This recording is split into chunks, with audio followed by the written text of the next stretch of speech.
Hey everybody, I'm Manny here. Welcome back to another episode. So we're gonna be doing. I got a few packages.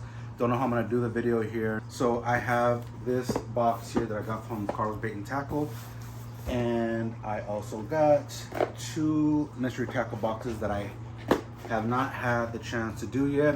One is for the month of July. The other one is for the month of August.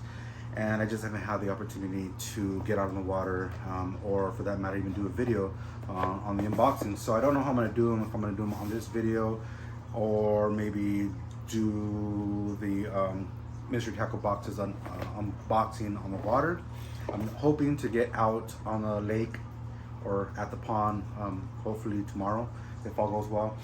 But if not, it is what it is, but I'm gonna do my best. Another item that I did get that I can't wait to give a shot is I've heard a lot about this new bait fuel.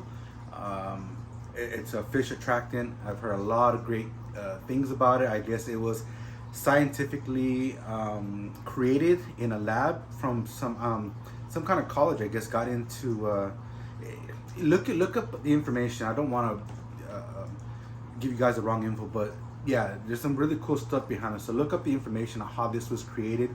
There's an actual video on YouTube that you can actually find out about this information. So if you head on over and check that information out, it'll best describe the what I'm trying to explain to you here. So now let me see. So another thing I'm going to be doing here is the fishing rod that I purchased some time ago, that I ended up snapping off the end. If you guys remember that video, I contacted the company. They sent out my replacement due to the time frame.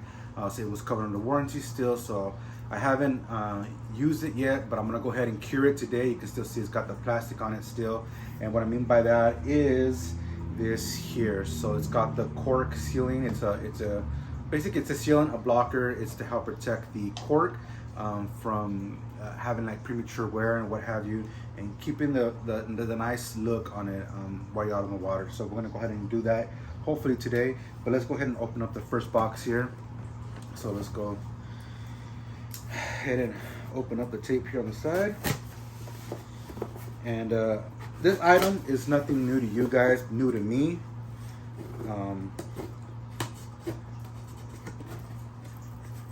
Try not to cut my finger here. I don't know where here we go. Yeah, so it's nothing new to you guys. What I got here is the Curado DC 150 extra high gear. And so with that said, so I actually purchased this about a month before I found out that there was a leak through some of the YouTubers that I watch who do reviews on reels and what have you, or gear, that they were doing it was a leak for the new Shimano Corrado DC, but it was a 200 series. I got the 150 series. So what I meant by getting ahead of myself was I was kind of bummed, but at the same time not so much when you really think about it, because 200 series would be more if you can use the 200 while you're on the dock, while you're on the bank. I do get that, but it's really not something that you must have. From what I've been told, 200 would be more beneficial to you if you were using it out on a boat or kayak or what have you. But you don't really need it. I actually have a few 150 sizes, and the castability is great. I don't have any issues. I can get out there pretty far. And yeah, I don't really find the need at the moment for a 200 series, so I think the 150 is going to be just fine. I just don't know if maybe the gearing is better or if the speed is better. I don't know. That's going to suck to find out if it is, because if I would have waited just a little longer, I might have been able to get my hands on that 200 series. But at the same time, you have to think about how long would it have taken to get that out to market. Some of these stuff do take a while. When the leak came out with the Corrado, with the Scorpion, excuse me, when the leak came out for the JDM Scorpion, the DC, it took, I think it was about 6 months before I saw it come out to market. So it is what it is. So I'm happy with this. So let me go ahead and open this up for you guys. Again, like I said, it's nothing new. You guys have seen this, but it is, like I said, it is new to me. It's new to my arsenal. I do have, this will be my second Shimano, I believe. I think it's my second Shimano. I think I have more, yeah, my second Shimano. But yeah, so let's go ahead and open it up here. Super stoked. I fell in love with, so you got paperwork and what have you in here. I fell in love with my DC. You have the grease or the lube. Grease or lube? Yeah, oil. I fell in love with the DC of my Scorpion. So can't wait to see how this one performs. And yeah, there's been just a lot of talk, a lot of great talk. There has been no bad talk about the Curado DC 150, and not many people have the extra high gear. Do I need an extra high gear? No, but I do have some lower gearing, some mid gearing, and this will be my first high gear, or extra high gear, should I say? Excuse me. I do have a few high gears, mid gears, and now my first extra high gear. And yeah, I mean, I figured why not? You know, I can use this for anything that I want. It's like what they say, you can always speed up, but or how does the term go? You can always slow down but not speed up. So if you need, you know, crank your baits in or your fish in once they're hooked or what have you, and you can speed up as fast as you want to go, but you're never going to be able to get that gear ratio that these have, but you can always slow down, if you will. So here you have it. Beautiful, nice Curado DC. Love the accents. You got the green spool here. It's like an army green. You have the nice the tension knob, nice gold tension knob, really sick. What it is, the gear ratio, I forgot. It's an 8.5. You guys can see there. Don't know if you guys can see it. But what else? Let's see. This will be my first time opening up the DC, and let me see. I don't know how to open it, but give me a minute. All right, guys. So I couldn't figure out how to open it, but yeah. So here we go. You just open up the side there. There you have it.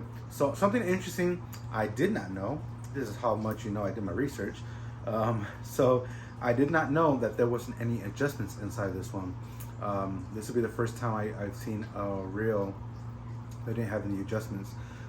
Even my Scorpion DC has the adjustments inside. But yeah, that's cool. It doesn't bother me at all. I just didn't know. That's why I was kind of figuring out. Normally the little side knob there you see here is to adjust your settings, like 1 through 4, 1 through 5, or what have you. Yeah, so that's what I have here today, and I'm gonna throw it on this one here. This will be the Twitch rod, which is the medium moderate, 6'9". I'm doing my best to show you guys. I don't know if it's picking it up or not, but that is what we have there. And here is the Twitch rod. And so we're gonna go ahead, like I said, go ahead and do the protection on it, put on some coating, the layer, and go ahead and spool that up, and I'll be right back. I'm gonna go ahead and get the things that I need to go ahead and start curing this, and I'll see you guys in just a second. All right, guys, so all you need is a paintbrush or like one of those little sponge brushes. That's all you really need, and a little goes a long way with this product. So I'm gonna go ahead and take off the plastic here, the protector. I've done this to all of my rods that have the Cork protection on it, and it does a really good job protecting it. If you guys know about Cork and see how they start, like kind of almost like rotting or like disintegrating or what have you, or if have you ever seen like putting water on like those styrofoam peanuts, the way they start disintegrating, it kind of looks like that. It kind of looks funny. but it protects that when you put it on here, and it also protects the dirt and grime, so you're able to clean it up really, pretty good. If you use like those magic eraser, the little the stuff you pick up the cleaning aisles, they look like white sponges. You can clean them up pretty well, and you'll be surprised on how good good of a job it does. So I'm gonna go ahead and shake this up here. Again, a little does go a long way with this, and I really do mean a little. So don't oversaturate your brush.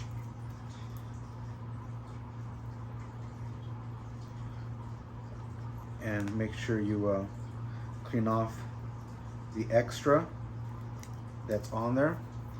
And then all you gotta do is, and you don't need multiple layers. It's not one of those where you gotta layer it, let it dry, layer it, let it dry, because it doesn't work that way. It works really well into the brush. I don't know if you guys, I'm hoping you guys can pick this up. I'm gonna have my daughter in the back of the camera. Can you see this? Am I in focus or not? I don't know. Well, I'm hoping that I'm in focus here, but all you need is a simple layer. I'm really hoping that this is on camera. Again, a little does go an extreme long way. And I hope that it's focusing on the rod and not on me. And you just really want to coat it really well. And I don't mean coat it heavily. I'm just make sure you keep going around to get all the spots that you may have missed. It's not really one of those things about, you know, thick coats, because like I said, it does really well. And you don't want to start dripping because it looks really funny. You'll get that kind of like paint drip and it does not go away. You'll have to sand it down and start fresh. But yeah, so that's all you do right there. Very nice, light, thin coat. I'm hoping you guys can pick that up. I don't know where it's at. Forgive me. And let's go ahead and do the next area. And as soon as you see it start to like run, hurry up and grab the drips that are running, because you don't want to get it on anything else. It's not going to damage the rod. Just don't let it sit for too long. So the stuff that you do get on it, like right now, as soon as I get off camera, I will wipe it down. Again, they're very light coats. It may not look it, but it is.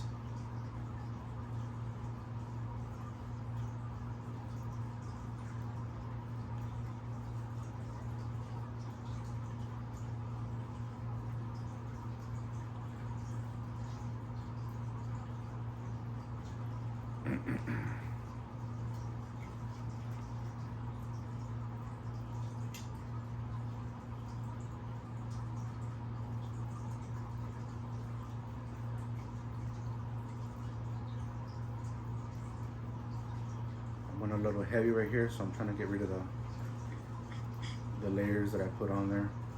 Why I'm going over it several times. I want it thin, so I don't want it clumped up there, so I'm just taking it off and relayering it somewhere else. But that's what we have there. And we go on to the next part.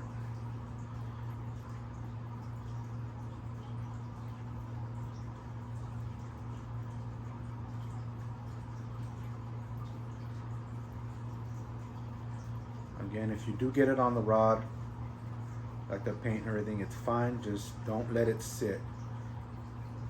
Clean it off right away. Or, well, not right away, but just don't let it sit for too long. And that's what we have. That's it. Then you just let it cure. And that's what we have. It looks kind of dark, but once it dries up, it won't be the same color as you saw it right now, but it just gives this nice like wood, like varnish kind of look to it. And it's just, man, it looks really good. Really, really good. But that's what we have here. And I think we're gonna leave that there, and we'll do the other video of the boxes, the MTB boxes out on the water. And forgive me if I'm sweating, guys. It is freaking warm in here. I got the AC full blast. It is really hot outside, very humid. But that's what we have for you guys. Hope you guys enjoyed. If you do, please like, favorite, share, and subscribe. And I will catch you guys out on the next episode. Later, guys.